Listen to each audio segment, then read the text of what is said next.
सलाम हिंदुस्तान दोस्तों, Hyderabad vlog series के 22वें एपिसोड में मैं स्क्रीन पर दिए गए शब्दों के अर्थ और सेंटेंसेस तो आपको बताऊंगा ही, लेकिन आज मैं आपको कुछ ख़ास चीज़ दिखाने वाला हूं। जी हाँ, और वो ख़ास चीज़ है कुरान के बहुत पुराने नुस्खे, यानी बहुत पुरानी कॉपीज़, सैकड़ों सालों पुरानी कॉपीज़। किसकी? कुरान पाक की। आज मैं आपको औरंगज़ेब के हाथ का लिखा कुरान दिखाऊंगा, दारा शिकोह के हाथ का लिखा कुरान दिखाऊंगा, और भी बहुत नायाब नुस्खे दिखाऊंगा। और ये नुस्खे रखे हुए हैं हैदराबाद के स्टेट म्यूज़ियम में।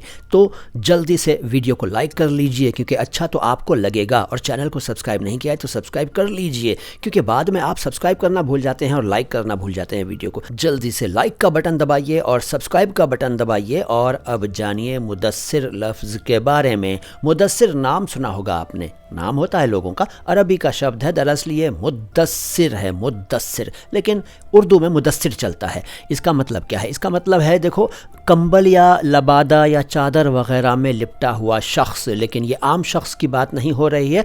कुरान में अल्लाह ने हज़रत मोहम्मद सल्लल्लाहु अलैहि वसल्लम को मुद्दस्सिर कहा, और कुरान के एक चैप्टर का भी ये नाम है, सूरह मुद्दस्सिर। और इस चैप्टर में हज़रत मोहम्मद सल्लल्लाहु अलैहि वसल्लम से मुखातिब होते हुए अल्लाह ने कहा, या अय्युहल मुद्दस्सिरु क़ुम फ़अंज़िर वरब्बक फ़कब्बिर। इसका मतलब ए अपनी चादर में लिपटे हुए। और इसके आगे भी मीनिंग्स हैं, लेकिन यहाँ मेरा मकसद कुरान के मीनिंग्स बताना नहीं है, इसलिए मैं इस बात को यहीं छोड़ रहा हूँ और अगला शब्द लेता हूँ। अगला शब्द है मुज़म्मिल। ये भी कुरान में आता है और ये नाम भी होता है लोगों का, आपने सुना होगा। और ये मुज़म्मिल है, मुज़म्मिलो, और ये भी कुरान के एक चैप्टर का नाम है। और ये भी अल्लाह ने हज़रत मोहम्मद सल्लल्लाहु अलैहि वसल्लम को कहा, या अय्युहल मुज़म्मिलो क़ुमिल लैला इल्ला क़लीला। ए अपने लबादे में लिपटे हुए, या ए लबादा ओढ़े हुए, या ए चादर ओढ़े हुए, यानी हज़रत मोहम्मद सल्लल्लाहु अलैहि वसल्लम से अल्लाह ने कहा। और आगे भी काफ़ी कुछ है, वो आप चाहें तो बाद में कुरान शरीफ के तर्जुमे में पढ़ लीजिएगा। अगला लफ्ज़ है मुरस्सा। अच्छा, जहां आपको लगे कि आपको वीडियो पॉज करना चाहिए तो पॉज कीजिए और देखिए कि कौन कौन से नुस्खे कुरान के मैं आपको दिखा रहा हूं। मैं तो अपनी बात कह रहा हूं और दिखा भी रहा हूं, तो आप रोक कर देखना चाहें तो देख सकते हैं, रोक सकते हैं। मुरस्सा भी अरबी का शब्द है। इसका मतलब है सजा हुआ, सुसज्जित, जो बहुत अच्छी तरह सजाया गया हो, जिसमें हीरे मोती वगैरह जड़े हों।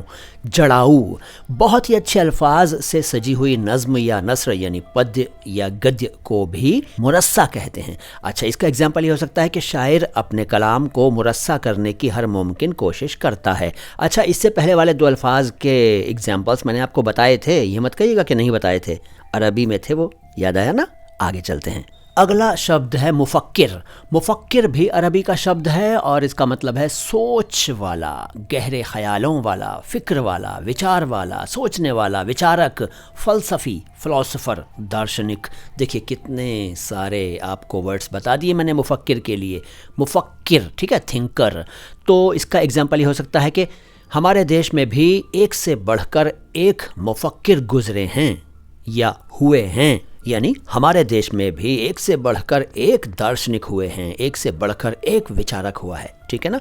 तो ये वीडियो यहीं तक, लेकिन वीडियो को शुरू में लाइक नहीं किया था ना मेरे कहने से कई लोगों ने। अरे मुझे मालूम है यार, कुछ लोग शुरू में लाइक नहीं करते। अब यहाँ तक पहुँच गए हो तो अब तो लाइक कर दो, हैं? और चैनल को सब्सक्राइब नहीं किया था तो अब तो कर दो यार। हद है यार, कितनी बार कहलवाते हो तुम लोग, हैं? अच्छा जी, वीडियो को शेयर ज़रूर करना और हमारे दूसरे वीडियोज़ भी देखना। मैं मोइन शम्सी हूँ। सलाम हिंदुस्तान।